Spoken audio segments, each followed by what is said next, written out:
শেখ হাসিনা পতনের ৪৫ মিনিট আগে জাতির উদ্দেশ্যে কি বলতে চেয়েছিলেন? কেন তাকে জাতির উদ্দেশ্যে শেষ ভাষণ দেওয়ার সুযোগ দেওয়া হয়নি? কি ঘটেছিল শেখ হাসিনা পতনের দিন গণভবনে? এই সকল প্রশ্নের উত্তর দিতে আজকে আমি হাজির হয়েছি রহস্য উন্মোচনের সাথে। ৫ই আগস্ট ২০২৪, স্বৈরাচারী শাসক শেখ হাসিনার রাজত্বের শেষ দিন। এই সেই দিন যেদিন বাংলাদেশের লাখো লাখো মানুষ শোষণের বিরুদ্ধে অবস্থান নিয়েছিলেন।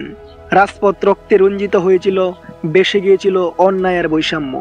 আর এই দিনটিতে ঘটে যায় বহু রাজনৈতিক নাটকীয় ঘটনা, যা ইতিহাসের মোড় ঘুরিয়ে দিতে সক্ষম। শেখ হাসিনা যিনি ক্ষমতার দাপটে যা ইচ্ছে মনে হতো তাই মুখ দিয়ে বের করে ফেলতেন, কিন্তু এই দিন আর রক্ষা হয়নি। এমনকি তাকে পতনের আগে জাতির উদ্দেশ্যে ভাষণ তো দূরের কথা, ঠিক মতো তাকে কথা বলার সুযোগ পর্যন্ত দেওয়া হয়নি। এটা ছিল গণভবনের ভিতরের দৃশ্য। আর অন্যদিকে পুরো দেশ, পুলিশ বাহিনী, আওয়ামী লীগের বিভিন্ন অঙ্গ সংগঠন মিলে ছাত্র ও সাধারণ জনগণের উপর চালায় নির্বিচার হামলা। জনগণের উপর ব্যবহার হয় মরণাস্ত্র, যা ১৯৭১ সালের অপারেশন সার্চলাইটের চাইতেও ভয়ঙ্কর। তবে কিছু কিছু জায়গায় ততক্ষণে পরিস্থিতি পরিবর্তন হয়ে সেনাবাহিনী পক্ষ নিয়েছে সাধারণ জনতার। সেনাবাহিনীর পক্ষ থেকে পুলিশকে নির্দেশ দেওয়া হয় পিছু হটতে। পুলিশ পিছু হটতে দ্বিধাবোধ করলে পুলিশের বিরুদ্ধে পাল্টা গুলি চালিয়ে তাদেরকে প্রতিহত করা হয়। তবে গণভবন এবং এর আশপাশের এলাকা ছিল নিরাপত্তার চাদরে ঢাকা। তবে এত নিরাপত্তার মধ্যেও মানুষজন জড়ো হচ্ছিলেন, অলিগলি ঢাকার প্রবেশ মুখগুলোতেও ভিড় করতে শুরু করছিলেন।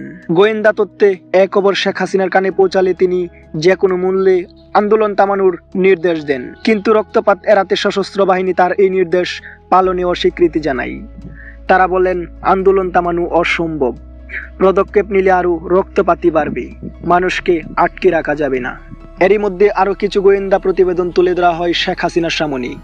এতে বলা হয় সময় যত যাচ্ছে মানুষের ভিড় তত বাড়ছে, মানুষের উপর গুলি চালিয়েও সরানো যাচ্ছে না, বরং সংখ্যাটা আরও বাড়ছে। প্রায় ১০০ জনের উপর নিহত হয়েছে, এমনকি ১ থেকে ১.৫ ঘন্টার ভিতর পুরো ঢাকা দখলে চলে যেতে পারে আন্দোলনকারীদের। শেখ হাসিনার পদত্যাগ ছাড়া আর কোনো পথ খোলা নেই, এমন প্রস্তাবে তিনি রেগে যান এবং উচ্চপদস্থ কর্মকর্তাদেরকে ধমকাতে শুরু করেন। কোনোভাবেই তাকে পদত্যাগে রাজি করানো যাচ্ছিল না। তার এমন প্রক্রিয়ায় গণভবনের ভিন্ন এক কক্ষে তার বোন শেখ রেহানার সাথে কথা বলে উচ্চপদস্থ কর্মকর্তারা। এতেও যখন রাজি করানো সম্ভব হচ্ছিল না, শেষ অপশন হিসেবে বিদেশে থাকা তার পুত্রকে ফোনের মাধ্যমে বিষয়টি অবগত করেন। তিনি বিষয়টির জটিলতা বুঝতে পারেন এবং তার মাকে পদত্যাগের নির্দেশ দেন। তার ছেলের কথা শুনে শেখ হাসিনা এক পর্যায়ে পদত্যাগে রাজি হন। তবে তিনি ৩টি ইচ্ছা প্রকাশ করেন: জাতির উদ্দেশ্যে শেষ ভাষণ, ধানমন্ডি ৩২ নম্বরে যাওয়া এবং গোপালগঞ্জে কবরস্থান জিয়ারত করা।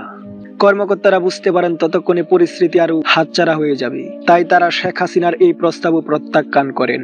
অন্যদিকে শেখ হাসিনার বক্তব্য রেকর্ড করার জন্য একটি দলও প্রস্তুত ছিল।